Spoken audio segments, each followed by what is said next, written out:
Hey everybody, this is Matthew Soltiziak, and you're listening to Not the Same Old Lions podcast, part of the Minute Media Podcast Network. This season, it's all grit. I speak with a variety of guests and interview key players, gaining more insight on what makes this team go. The Detroit Lions are now in a new, grittier era, and we look beyond just the kneecaps when it comes to the analysis. Welcome to another episode. In this episode, we discuss the Detroit Lions' 52-6 victory over the Jacksonville Jaguars. You heard that number right. You probably already knew that number, but it's the second time this season the Lions offense dropped 50 points plus on another team. We'll discuss that impressive feat and how it's different from the Tennessee game. We'll also talk about the defense, the latest on the Alex Anzalone injury, and we'll tell you why a couple of draft picks who were bad positional value are showing value beyond all position right now. That and more. Let's get to it, Lions fans. This is James Williams, and you're listening to Not the Same Old Lions podcast. Joining me today is James Cook, senior sports writer for the Traverse City Record Eagle. You can also hear him on the podcast, The Get Around. That drops on Mondays. James, good to have you here. Always good to be here on a victory day, especially at one so convincing. Yeah, no doubt from almost the beginning on this one. Also joining James and I is Coach Jerry Angers, another regular, former Michigan High School Coach of the Year, as well as Coach of the Week by the Detroit Lions and current scouting and training director for Bull Rush Sports. Coach, you've had a whirlwind of a day, but you caught some football.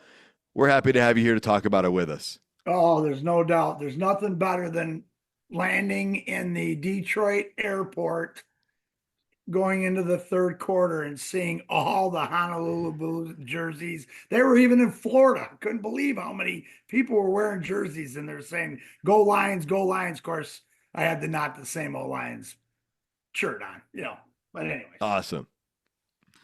Okay, guys, as we do, give me your overall reaction to this game in just a sentence or two. I'm going to start this time. I'm going to say good teams do what they're supposed to do when they're supposed to do. And today was exactly that. The Lions were expected to dominate. They left no doubt and did so from start to finish in this game. James, how about you? I'm going to keep mine short and sweet. Best record in the NFL after the Chiefs lost today, and now the best odds on DraftKings to win the Super Bowl. That is the reaction. That's a pretty solid reaction. Coach, how about you? Taking three phases and totally dominating, and actually coming back from a supposedly bad game last week all the way around, and a bad offense the last couple weeks. Supposedly everybody found out where we're at and where we're coming.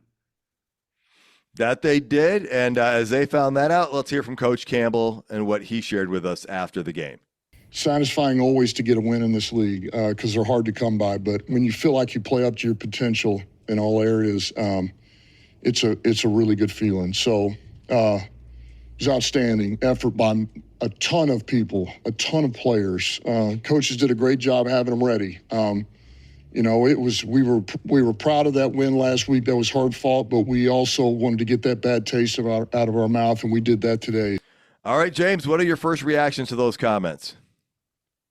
I mean, there's not really a whole lot to break down about this game because it was just so much of a butt kicking. The Lions dissected the Jacksonville defense. There's not a whole lot to dissect on the Lions game, but there's just so many history-making numbers that the Lions have compiled in this game and through 10 games.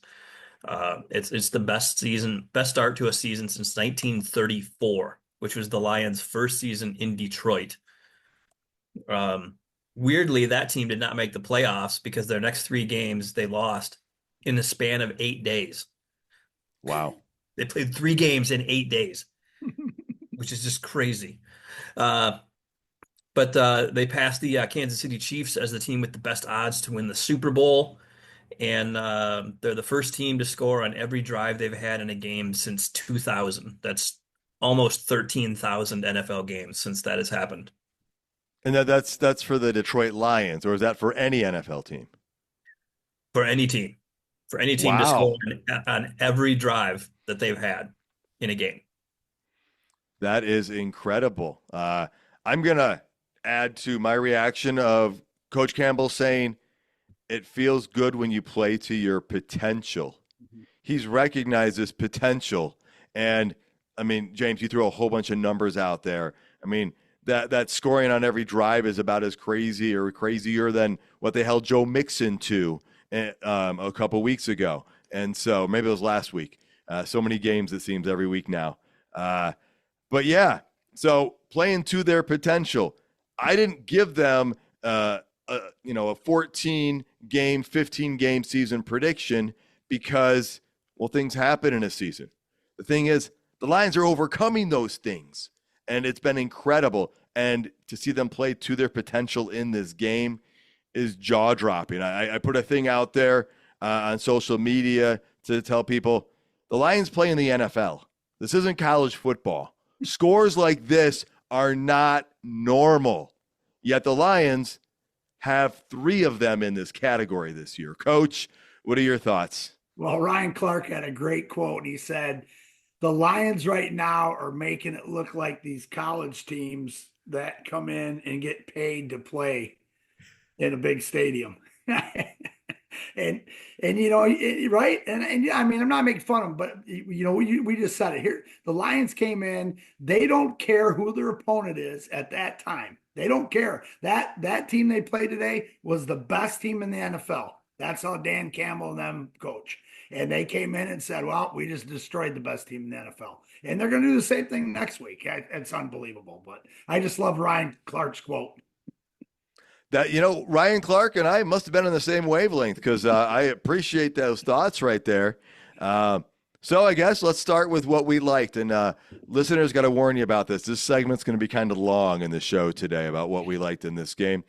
Let's just start with the Lions offense. I know it's the one that gets the most credit, the most, publicity, but the team record 645 yards on offense, 38 first downs. After the game, Coach Campbell said everybody on the offense was getting a game ball. James, where do you want to start on the offense? There's so many ways that you could go on this. It's the first time the Lions have ever had 2 games in a season where they've had 7 touchdowns and scored over 50 points. They're only the 4th team ever in NFL history to score over 52 points, 52 or more points in consecutive home games. They're only the 3rd team in the Super Bowl era with 3 wins of 35 or more points in their first 10 games. They guarantee with that win, they guarantee a winning season, which is the first time the Lions have had 3 straight winning seasons since Barry Sanders. Pause right there a minute. 3 straight winning seasons guaranteed now after this win today, which means the last time this happened was in the Barry Sanders days, 93, 94, 95.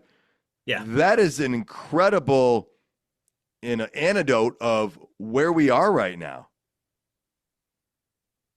Yeah, and they're just destroying teams. They're setting their own records. They're setting franchise records, NFL records, all over the place. And it's just the numbers after this game are just kind of mind-boggling. Coach, I mean, you remember the heyday of the Lions in the early 90s as well as any of us, and those were some impressive teams. And yet what we're doing right now is resetting a lot of those things. And the fact that we now have 3 guaranteed winning seasons in a row, just how do you feel? I'm speechless. I totally agree with you guys. I'm speechless. I don't. Here's the thing: is I look at the Lions in this game. They don't rest on their morals. They don't rest on their potential. Okay, they basically come out and say we have to rectify things. Okay, a couple weeks ago we scored a whole bunch of touchdowns and Goff threw for 85 yards. Last week Goff threw 5 picks and we still won a football game. This week Goff threw for 400 plus yards because he wanted to. Again, there was doubt. He lost his MVP. He doesn't care about that. He's not the quarterback. How many the negative, and every time I hope people on the internet continue to give negativity to the Detroit Lions because Sewell is mad. Goff is mad. We got 1 loss and these guys are as mad as if they had lost 6 games in a row. And then, the Gibbs and Monty and JMO and St. Brown, I mean, we go on, and they continue to do this. And to think about those numbers, and I think all those, James bringing that up, I wouldn't doubt it. Somewhere in there, in that locker room, or somewhere in Campbell's office, or on a bulletin board, or at a meeting, something popped up that said, we haven't had 3 winning seasons in a row since that dude that's out on the field cheering for you all the time. And those are the things, as coaches do. And the Lions continue just to say, okay, you're doubting us that our offense isn't good. All right, guess what? You're doubting our defense isn't good. Oh, we got a bunch of injuries. Let's go. I mean, it doesn't sound like I'm lost for words, but I'm lost for words. Well, let's start with Jared Goff there. Right after those 5 interceptions last week, everyone's like, oh, his chances of being the NFL MVP are out the window. And maybe they are, maybe they aren't. Again, none of us, I think, really care that much about that. We appreciate when he gets his recognition, but how does he bounce back from that, right? You already said it, 412 yards passing, a perfect passer rating. He already had a perfect passer game, but his rating wasn't perfect because I think some of his throws weren't deep enough or whatever. But 24 out of 29, 4 touchdowns, 0 interceptions. And those stats are incredible for Goff. I looked through this season. Of all their games this year, this is the game he has thrown for the most. He had a 315-yard game against the Cowboys and a 307-yard game against Tampa. But that Tampa game, he threw the ball 55 times. And throwing it 24 out of 29, incredible stats. Jared Goff is just continuing to evolve as a quarterback, James. What are some of the things you're seeing out of him? Yeah, it's crazy. The statistics that he's putting up, the things that he's doing, he just keeps compounding week after week. You talk about that he throws 5 picks and he's out of the MVP race. Well, after this week, Lamar Jackson had a bad week and Jared Goff is right back in the MVP race. There's only one quarterback who has had 2 games in NFL history of throwing for 400 yards and a perfect passer rating, and it's Jared Goff. He's the only person in NFL history who's done that twice. Okay. The only other person in Detroit Lions history to do it is Dave Craig. Was he a member of the Lions when he did it? Because I know he played in Seattle for a long time. Yeah, 94. I think he was their backup quarterback and played in some games with some injuries. And so in 1994, he's the only other player in Detroit history to have done it. Wow. Interesting little tidbit on Dave Craig. When he came to the Lions from Seattle, I think he had been the leader in fumbles by a quarterback. And I'm not making this up. I mean, my memory might be failing me, but I remember, I'm pretty sure it was the very first snap he took against the Bears in Chicago. He fumbled the snap. And so I was like, okay, well, he's staying true to his course. He did have some success for us, as you pointed out there. But back to Jared Goff. Some pretty phenomenal stats there, James. What else did you want to add about Goff before we go over to Coach? Oh, yeah. Well, he has his 4 games with 140 or more passing rating this season ties him for the NFL record, the most times in a season that any quarterback has done that. His 5 games with an 80% completion percentage is already the most in NFL history in one season. Wow, already. Already, yeah. In this game, he set the record for the most games in a season with an 80% completion percentage. We talked about this a little bit before, but he extended it a game. So over the last 8 games, his completion percentage of 77.5 is the best span by a quarterback in NFL history over 8 games. Yeah, that. Hey, Coach, as I say, it's a lot easier to get worse at quarterback than better in the NFL, right? Yeah, exactly. And he's yeah. Some of the things I noticed in that him using his feet and all those drives to get an alley to throw the ball, to move a little bit, the boot pass, the run for first down, the quarterback sneak, you guys. When's the last time you did a quarterback sneak? And I looked at it, and of course they're not in double A gap. The tackles aren't. They're wide out. I don't know if Goff just checked that and said, I'm going to get this right now. The one where he grounded it, the boot, couple where he moved a little bit. And I think those are just things that And he doesn't realize it, what he's doing with this record book. I'm sure people are telling him, and I'm sure he's listening to our show and going, "Oh my God, I did those records." But anyways, the stuff those things that he's doing, and he keeps just building on it. And I don't know if you guys saw this. There was a stat. I caught it. I was in the airport or something, that after a game, when he's had a bad game like he had the next game he had a bad game, or they lost the next game or something like that. I may be talking, but I thought I heard that. But look what he did, and we talked about, you guys. What is he going to do in the game? If it's cover two, what I say, he can be outside, throw those under routes. That swing route to Gibbs, who is definitely the fastest back in the NFL, hands down. But anyways, and then then the one to JMO, then the ones to Brown. That route he threw to Brown, that seam route where Brown took it to the house on that crosser, that was a freaking dime. I mean, that the guy had position, and so don't talk to me about he's not a great quarterback, because I'm glad we got him. Hey, Coach, I didn't want it. We didn't get to the rushing game yet, but if I'm throwing out the stats for the quarterback, Jared Goff averaged 5.3 yards a carry. I mean, on one of those runs, every time he does something like that, I just think about James Cook, and I'm like, man, somewhere that he's loving this right now out of Jared Goff. So some reporters tried to ask him, if there's Sonic and Knuckles, what's your nickname? And he said, I don't really know that video game well enough to know who the third character would be. But you're right, that quarterback sneak, unexpected play. You don't expect Goff to make that. The fact that he had a chance to throw it or run it, and he took the run and got the yards. Now, a big reason for his success are those guys up front, right? That offensive line gave him a lot of time to pass. And, hey, there's some decent players on the other side of the ball here, James. So, it was great seeing Decker back in this game, the whole starting lineup in there. What were some of your takeaways? Yeah, after missing a little bit of time, Decker looked pretty much like his old self. He had a couple of kind of off games earlier in the season, but he looked like the Taylor Decker that we're used to in this game. And Graham Glasgow looked really good in this game.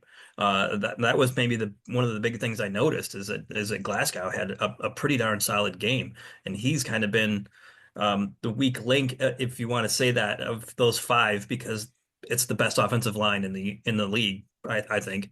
And then Sewell absolutely dominated Trayvon Walker. He only made one solo tackle the whole game, and 2 assists. And Sewell just completely took him out of the game. Yeah, I mean, just again, the amount of time Goff had, and his awareness too, unable to move if he needed to as well. Coach, I know you traveled and caught things in chunks and didn't get your usual eyesight on the game, but were you able to pick up anything on the offensive line? Well, the same thing. We know our double teams or our duels or whatever you want to call the zone concept, the mauling concept. We just maul people, and there's the one play I remember. It was I think it was Monty's second touchdown, where it's going to the right, and the whole offense, the defensive line, we're replacing them 5 yards downfield, and then then Monty hits the thing and gets a cutback. Well, then he hits a cutback, and I think this is the same play, and then all of a sudden there's Sewell after he'd already taken a guy 6 yards downfield, and he just gives a guy a shot to the chest, and the dude, he's almost doing somersaults, and that offense, and I think.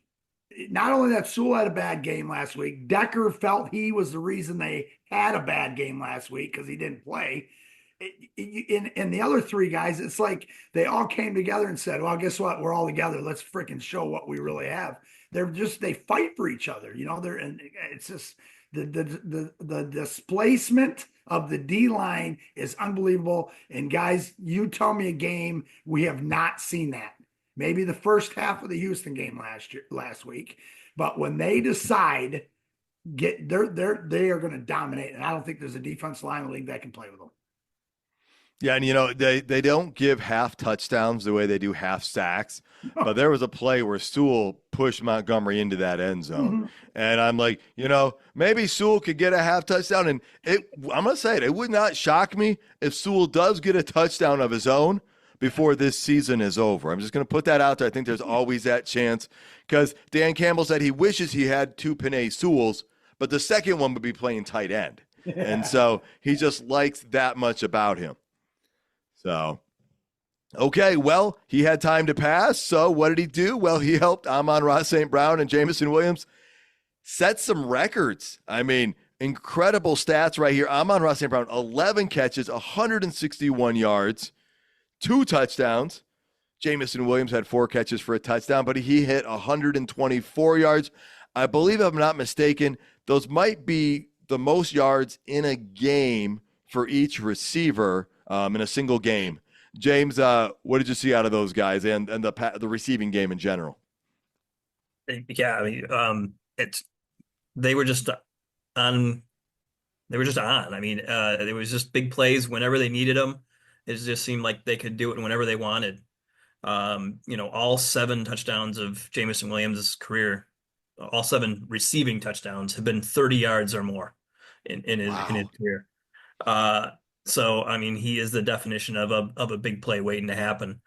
St. Brown, they got that streak going back again because he was 11 for 11 on targets. I caught all 11 balls thrown his way. He's only the 3rd player in franchise history to have 10 catches, 150 yards, and 2 TDs in a game. Brett Perriman is one back in the 90s, and the other one is from the 1950s, a guy named Cloyce Box. That's some research right there, James. Nice work. And I guess for St. Brown, this was his 8th consecutive game with a touchdown. So that means he is now the sole holder of the franchise record. I believe he was tied with Herman Moore. Is that correct? Not sure. Right. Yeah. I think so. That's correct. Yep. Coach, more and more records being set. And you're hearing about St. Brown and Williams, but this was done without Sam Laporta in the game. Gibbs only had 1 catch, but he took that one 54 yards. Tim Patrick, 3 catches, 26 yards. Zylstra had a touchdown. Montgomery, 3 catches for 20. Allen Robinson, Brock Wright. I mean, lots of guys in here doing stuff. And wait, Brock Wright had the touchdown, not Shane Zylstra. Yes. Let me correct that stat right there. But this receiving core, this group, has proved to be as solid as we would hoped it to be. Mm-hmm. Well, the depth, again, we don't have our number 1 tight end there, so who comes out and makes some plays? Brock Wright, Zylstra, Robinson. I mean, that's the thing is we have people down, but there's always people stepping up, and it's just amazing. And they're spreading it around so much. You got to go back to golf again.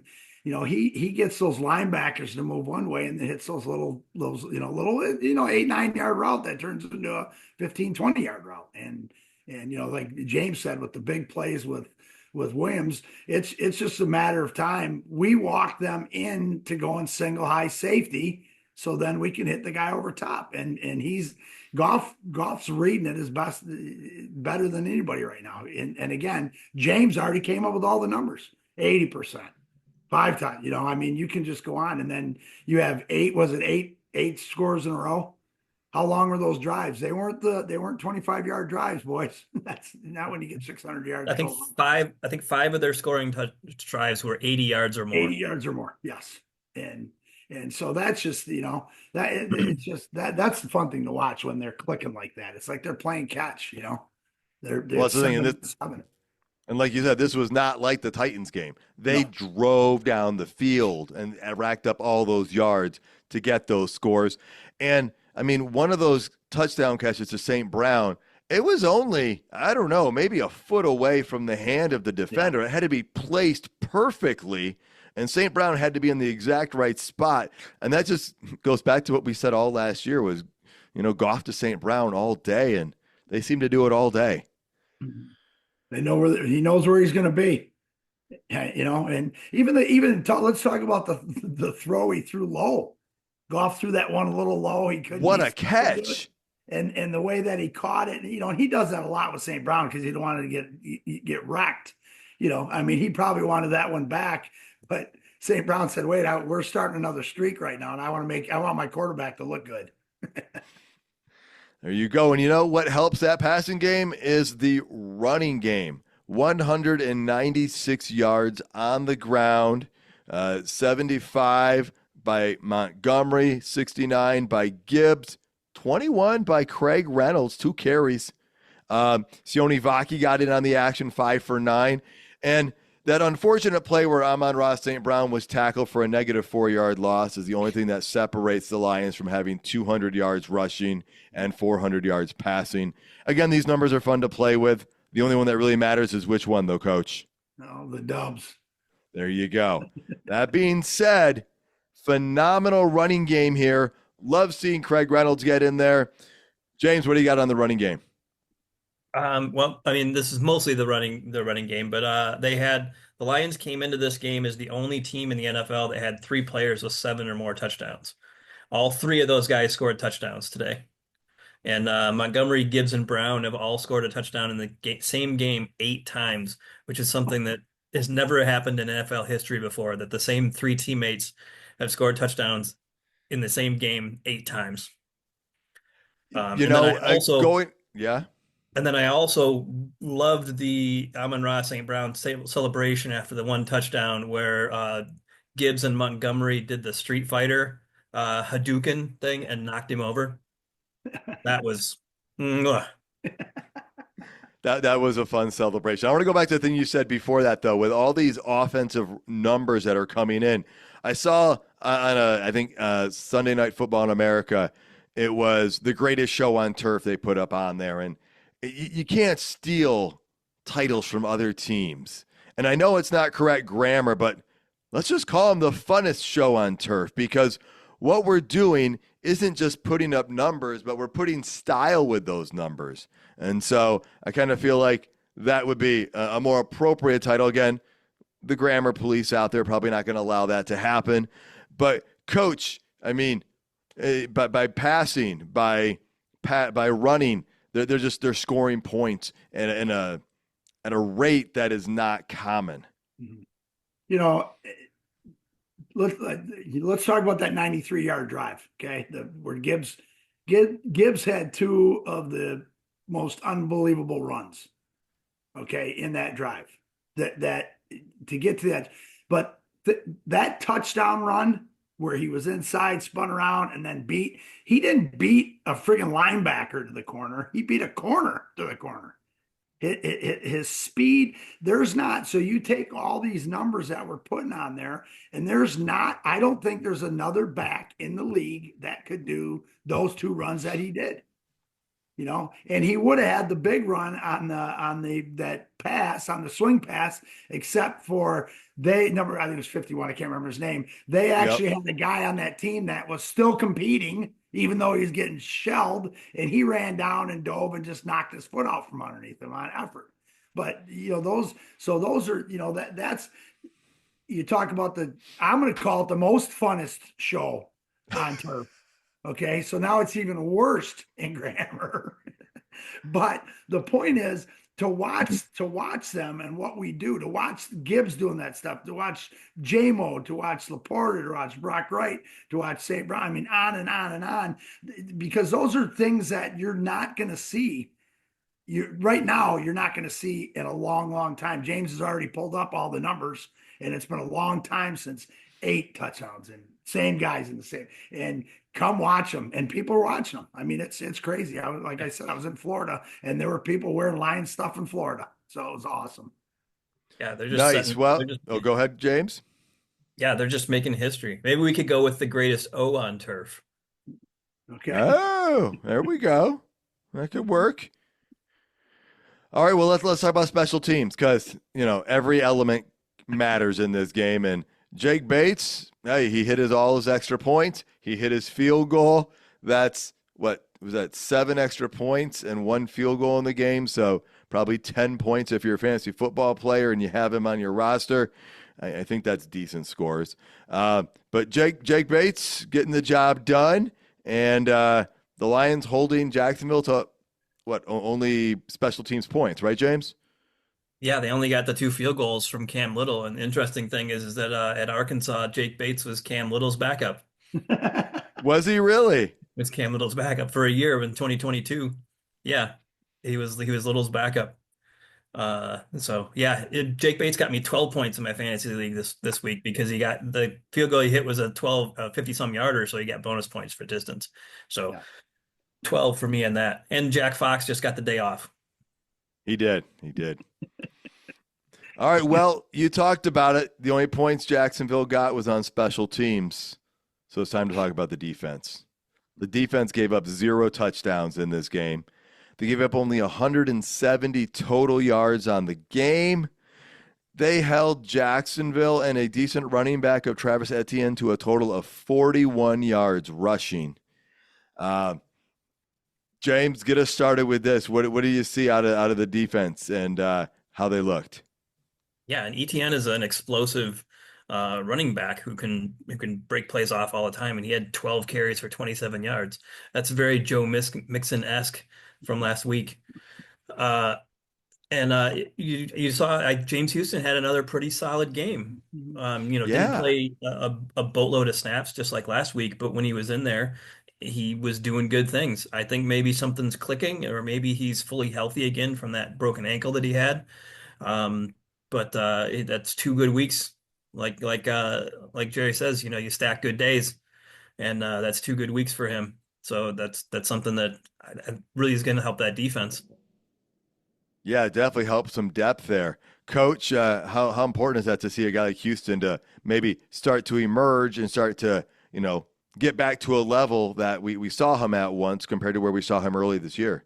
Well, it's huge. I mean, whether he's playing 16 plays or 12 plays or 18 plays, and when he's grading out as high as he is and making splash, he's making splash plays, and the little bit of plays he's making, it's only going to turn up that pass rush even more. I think that's just huge. And the ones, the plays that I saw him, he's holding the edge, he's coming in, he's making a tackle, he's moving around, he's chasing people, and so that's a bonus. That D line right now, and again, I don't care who we're playing. This is still the NFL. They were knocking back those linemen every time. And that's how they get into that pressure situation, because those quarterbacks can't escape. So if we see one of those really good quarterbacks down the road that like to run, okay, that will tuck and go at any time, good luck finding a crease. And McNeil, him, Reader. What's that new guy we got? I don't even know what his name was, but that dude gets off the rock. I'm telling you guys, they might have to pull a bungee cord on him or something. He is so fast coming off the edge. And then you add him to Houston and Levi and those guys. So God, it's just. And again, it makes the coverage guys so much better. It makes it so much easier for them. And you're going to talk about it later, but it helps our linebackers and it helps our new linebackers because they don't have biggest gap and biggest thing to read. So it's huge. So, but and that new player is Zadarius Smith. Oh yeah, who that's him. Showed up to the game wearing a Rasheed Wallace jersey. And so if you remember, the Pistons made a trade that season for Wallace.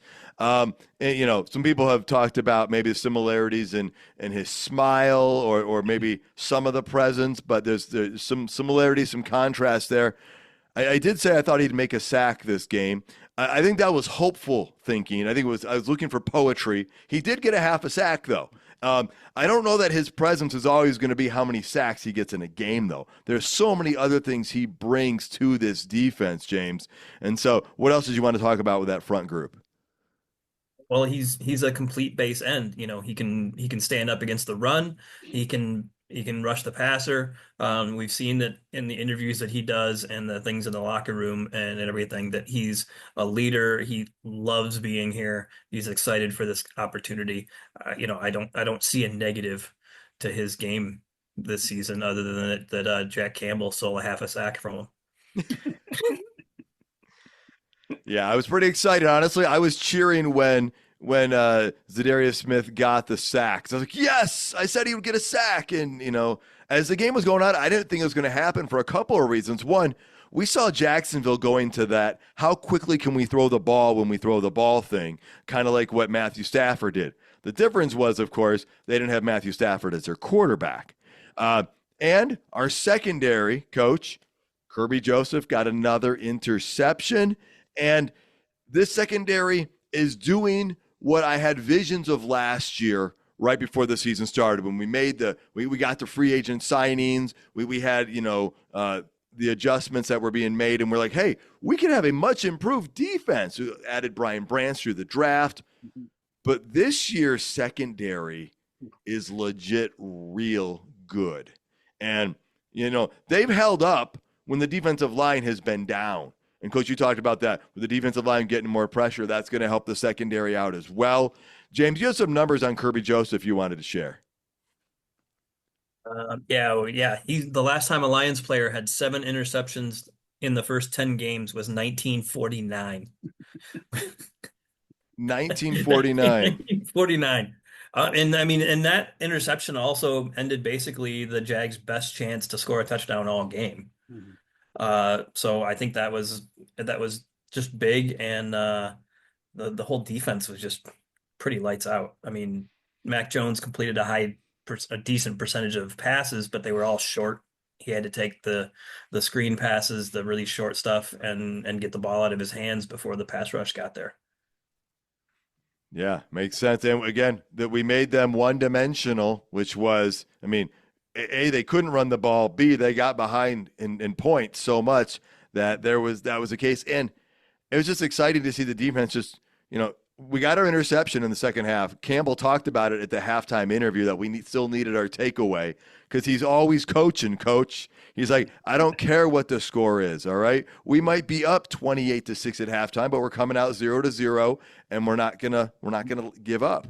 So, any thoughts on the defense? Or go ahead, James, and then we'll go over to you, Coach. Well, this is the second week in a row that he spoke that into existence. So I think he's just going to start using his second half walking out of the field interview now to just predict bizarre stuff. I also saw an interview or a story the other day saying that the Lions won the Carlton Davis trade and the Buccaneers should not have done it. The man was playing with a broken thumb today, okay? And I don't know what the passer rating was against him, but considering that the opposing quarterback had a passer rating of 56.4, I will take whatever number he had. Yeah, for sure. I want to give a shout out to Meek Robertson, because we don't talk about him a lot, because it's pretty tough when you have Branch and Joseph and Arnold. He's too many penalties, and Carlton Davidson. Those guys are both up in the upper echelon in the most penalties, by the way. Did you guys know that on corners?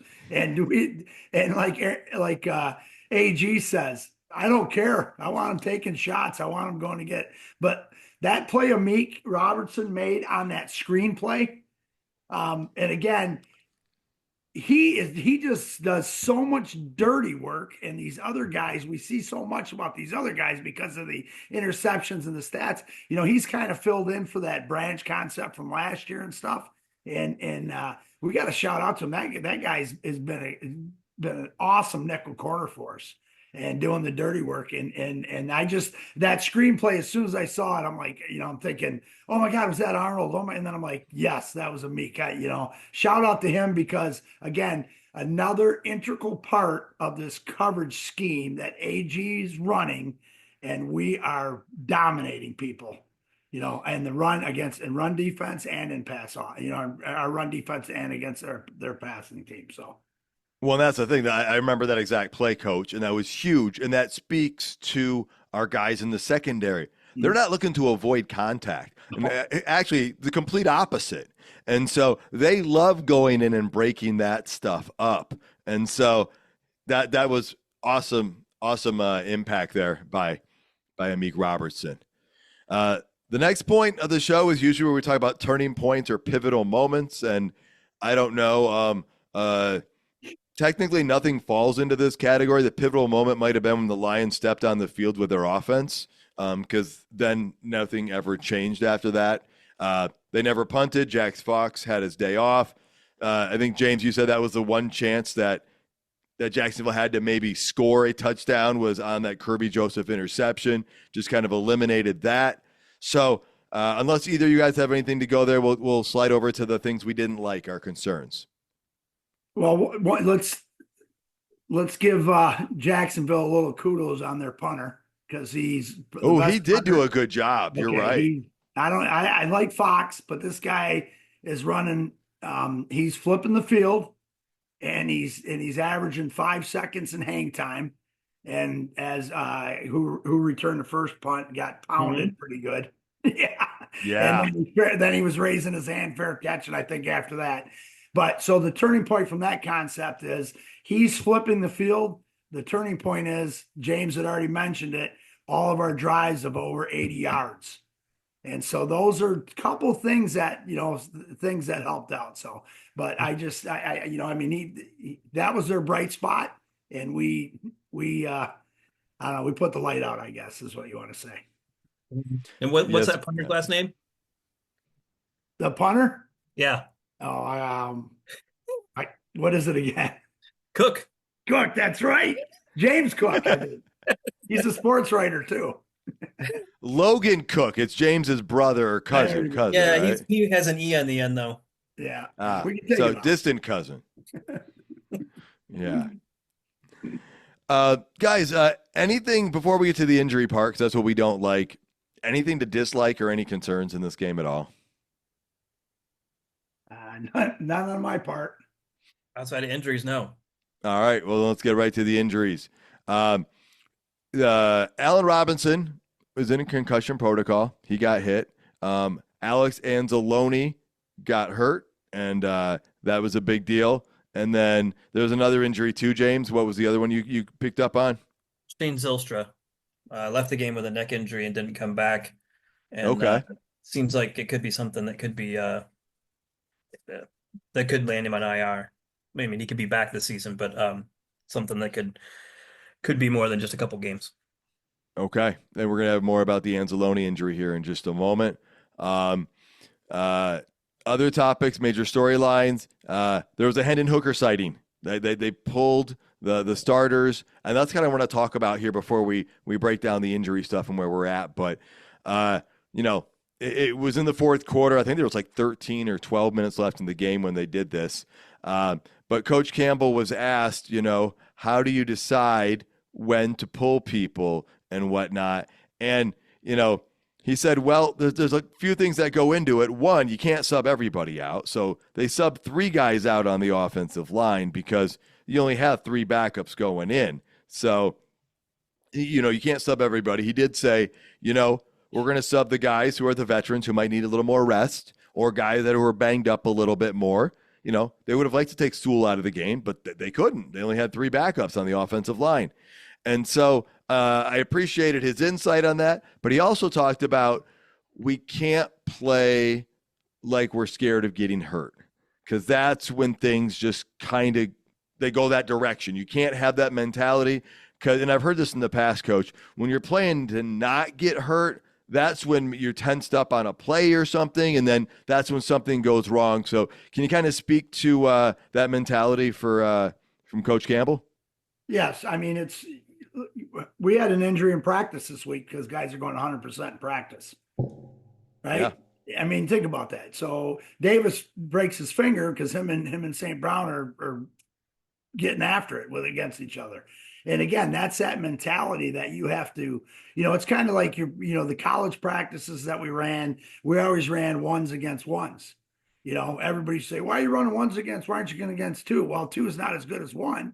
So 2 may make a mistake where 1's not going to make a mistake and somebody might not get hurt.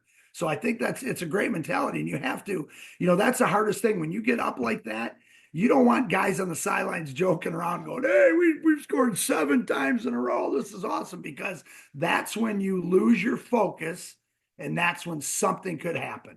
And so, Coach Campbell made a point. It's the NFL. We can't carry 100 bodies like in the college, and so it just doesn't happen. So, yeah, you just, I'm every play, every snap that Goff takes in the fourth quarter, you guys are the same way. I'm just going, get it out quick, and the offensive line, they're going 100% because they don't want Goff getting hit. So chances are, knock on wood, we're not going to lose anybody in that situation. Yeah, and again, when you get out to this big of a lead, it's nice to see Hendon Hooker give some reps in there. I mean, the man was able to play some snaps and get some game experience. He went 3 for 4 for 37 yards, and we saw Craig Reynolds and a guy we're all excited about, Sione Vaki. I mean, we saw Vaki tackle 2 guys at once, and so seeing him as a ball carrier is exciting as well because we know what he's capable of. But let's get to the injury situation. So, James, Alex Anzalone, he's hurt. This is another blow to the linebacker room. I mean, the front four have been banged up. The front seven are banged up. And so Jalen Reeves-Maben is currently on IR with a neck injury. I think he could be back December 5th against the Packers. And Derek Barnes is out. We're not expecting him back this season. There was some wording on, I think, social media where he said he could be back in 2025, which means maybe in January. So that's where we're at on those guys. What's the timeline on Alex Anzalone? And then we have a handful of other guys that are on IR. Can you update on the info that you pulled on those guys? Yeah, Anzalone has a broken forearm. So they're talking 6 to 8 weeks, is what I've heard, which would get him back right around the very end of the regular season or the first week of the playoffs, which if it was this week or if the standings are the way they are now, the Lions wouldn't be playing the first week of the playoffs. So that would maybe give them an extra week to get some players like him back. And then you've got the estimated return for some of the other guys. Looks like Broderick Martin should be able to play next week. Then Mosley and Iffy the week after that. Slight chance maybe next week, but I think more likely the week after that. And then Jalen Reeves-Maben for either the Packers or Bills game. And Anzalone and Kaminsky are those ones who could be tail end of the regular season or for the playoffs. And Hutchinson and Barnes are pretty much only if the Lions make the Super Bowl. Okay. So that's a great update and breakdown of the timelines for all those players. Some more likely than others to come back and be able to contribute this year. Before we look at some of the impacts those guys are going to make, let me just round out the rest of the linebacking room and where we're at right now. Now, the Lions do have a couple guys on the practice squad as well, and so those guys are going to probably be playing more of a role. Right now, we've got Mitchell Agude and Abraham Beauplan on the practice squad. Now, both of those guys have spent time on the practice squad for other clubs last year, but that's about it. They don't have a lot of experience. They're both young. Ezekiel Turner was on our practice squad, but has been activated. He was activated for this game. He might get more of a permanent promotion. Turner was with Arizona for many years before coming to Detroit. And so if you look around the rest of the depth chart on that linebacking group, Jack Campbell, Malcolm Rodriguez, and Ben Neiman were getting a lot of playing time. Malcolm Rodriguez's presence being back there was awesome. I saw him making a play today. Coach, got to bring up Trevor Nowaski as well. He was on the field and involved. I mentioned Ezekiel Turner. We've got some guys filling in. We're going to have more guys fill in. There's a chance that Jack Campbell's going to move over to replace Anzalone's spot.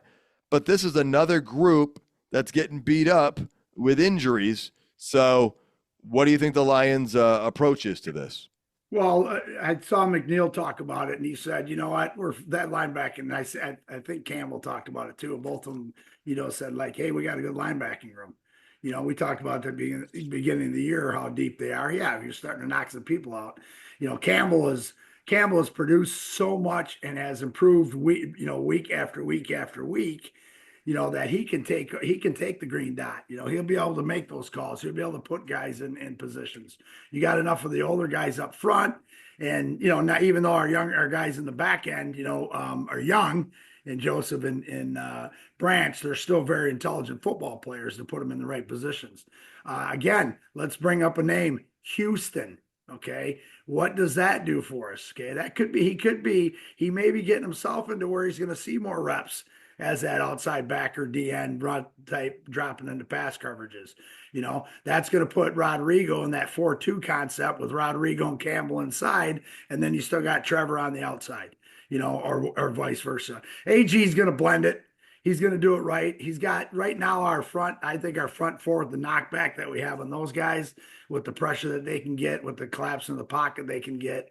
And with Campbell and Rodrigo, we're in pretty good shape. Rodrigo started as a rookie, right? Exactly. And so it's going to be the next guy up. And yeah, Anzalone's hurt. It hurts us. Hutch hurts us. Kaminsky hurts us. Barnes hurts us. But last time I checked, we still only have one loss. So, and, I think those guys are going to step up, and AG is going to put them in a position to step up. He's not going to overload any of them. He's going to say he can run these 4 different coverages, these 4 different packages, and then the next guy he can do these. Oh man, Nowaski's pretty good on the edge. We'll put him there. So it's going to be, it stinks, because he's our leader. But again, this team is special. That's all I'm going to say. Yeah, and James, you brought up, Mosley and Iffy are set to potentially return, within a couple of weeks here from IR, and we have a secondary that's already playing really well. And so, where do you think they might fit in, or how do you think that might go? It'll just be well. I mean, Vildor is still getting a few snaps each game, it seems like. So I think Mosley would probably step in ahead of him if he's back to being what he was before these injuries, or close. So I think you would see him stepping into that, and him and Rakestraw being kind of the last 2 corners, and Vildor moving a spot down on the depth chart. And then Iffy, I mean, last year he was almost like a linebacker playing safety, the way they were using him, blitzing him a lot. So, I mean, that could come right into them losing Anzalone. They've also got Ben Neiman, who they used a bit here and there today after the injury. And then, like you said, Ezekiel Turner is a guy who I think will probably be activated, or maybe even signed to the active roster to replace Reeves Maben until he comes back. Yeah, I can see that happening. Coach, what do you want to add? Well, the other thing too, our base defense is the 4-3. We run base defense more than anybody in the NFL. Okay. Maybe we're not running base as much now. And we have guys that can fit into that, stand up, rush end, whatever, outside backer, sandbacker, Mike, whatever they, the different terms they use for them, and be able to offset that with, like James just said, Iffy. He can play in the box. They may turn Branch into a linebacker. He'll probably be the best linebacker in the league. The guy's freaking unbelievable. So I'm concerned, but we were concerned when Hutch went down, guys. I don't. What are we going to be concerned about? Let's see what happens. Yeah. Well, you know what? I want to go back to a concern everybody else had, but I'm going to legit say I don't think anybody on this podcast had this concern. But during the first round of the 2023 NFL Draft, the Lions traded up for Gibbs and they traded up for Campbell, and both playing crucial roles right now. And people were saying the positional value of these guys does not warrant these draft selections. And each player is emerging in their own right. I mean, and I said it from the beginning, a team with a great running back changes everything the other defense must do against it. I mean, look at the Eagles right now with Saquon Barkley compared to last year. And they had a decent running game last year, but they have a really good one now. And so Gibbs and Monty are doing so many amazing things. And by both of them being there, it takes a little bit of pressure off the other one. And then, what was it? 3 months ago, we thought, oh my gosh, look how much depth we have at linebacker. Well, imagine if we didn't have Jack Campbell right now. I mean, so those guys are huge. Those draft picks are showing to be more valuable beyond their position at this point, right, James? Yeah, I mean, after taking those guys, they were referring to Brad Holmes as the positional value villain, because people were saying, oh, you don't draft running backs in the first round anymore, and you don't draft inside linebackers in the first round, and all this stuff. And he's like, I don't care. I'm going to take the guy who fits. And they both fit, and they work perfectly.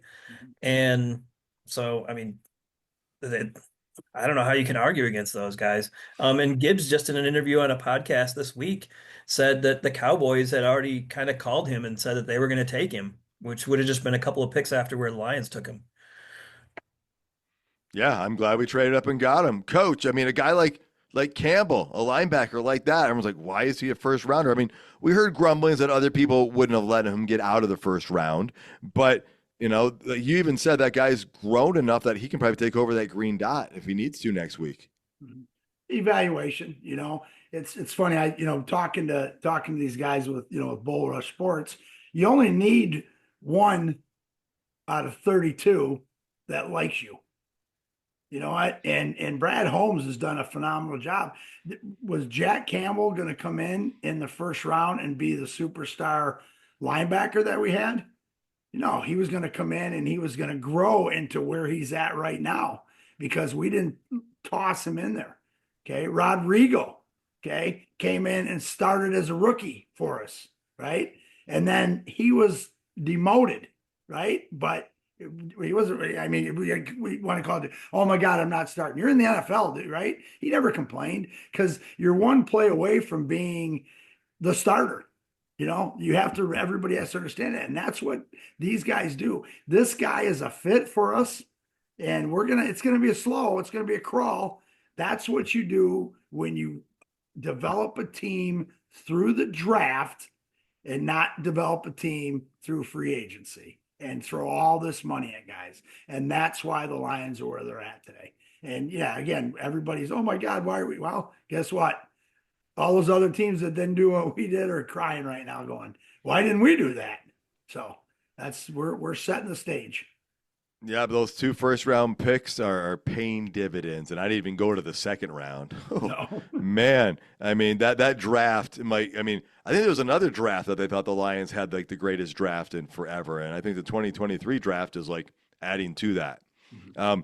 Speaking of good things, hey, a couple former Detroit Lions running backs, Amir Abdullah and DeAndre Swift, both scored touchdowns today. Unfortunately for them, both of their teams did lose, and it would have been nice for the Bears to beat the Packers if we're, worrying about that division thing to just get one more loss. But the Bears don't beat the Packers very often, so it's not a big surprise. But good for those guys to still be doing things. Amir Abdullah, I mean, that guy's had a career much longer than I think any of us would have envisioned in the NFL. So good to see him doing that. It's just about time to get out of here. So let's switch to final thoughts. Coach, what do you got? Just hopefully, we're going to stay in the same mentality that we're doing, that the next one up is the biggest one. And I believe it is. I was just looking at a thing that Davis says people are complaining about what we're doing to teams. Yeah. And what are we doing to teams? We're playing football. This is the NFL. These guys make a lot of money. So play harder, do what you got. It's not like we're running the score up on them. They do it on the college level. It's okay if that's what they're doing because they want to try to move up in the polls. 52 points doesn't do us any good other than it develops our younger guys because we're still a young football team. And so, you know what, people? Come on, beat us. All right. Hey, we threw 5 picks last week. Nobody said that's not fair. You should have dropped one of those. So Jared Goff only had 4. No, nobody said that. So anyways, that's my speech. James, what are you going to follow that up with?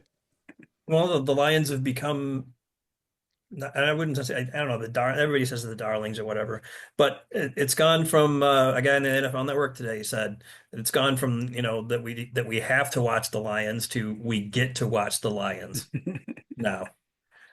So I think that's where we're at, and we're on to Indianapolis.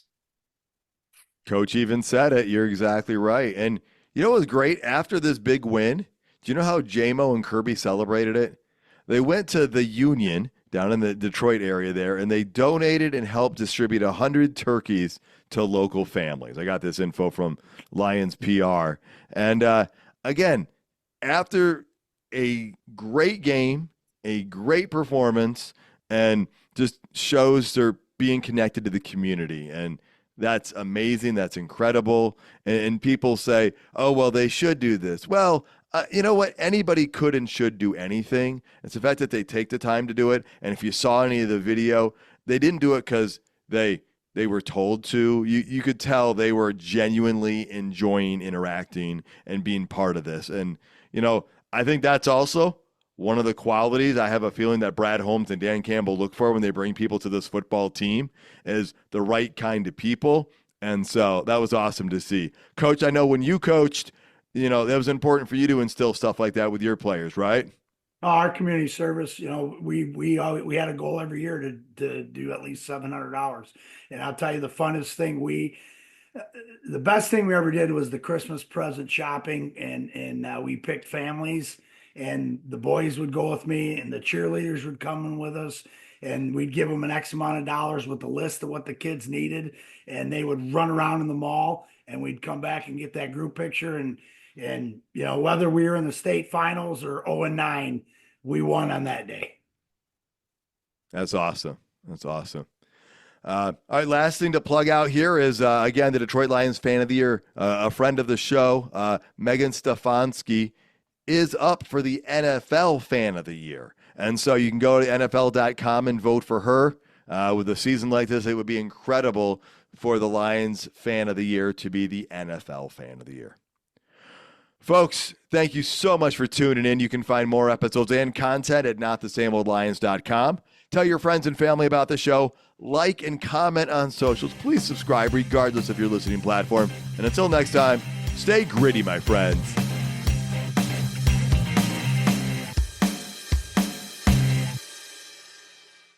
Your time and expertise are valuable, making Focus one of the most important resources to have at work.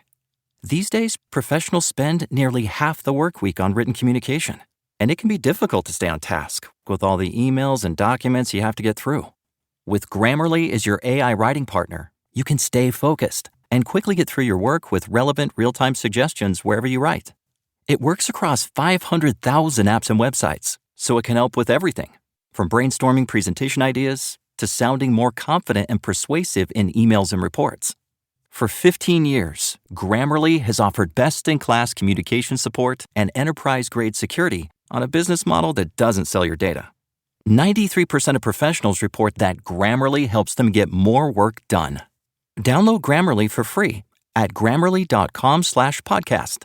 That's GRAMMARLY.com/podcast. This is the story of the one who, as a maintenance specialist for a historic high-rise, knows that vintage charm historically needs constant attention.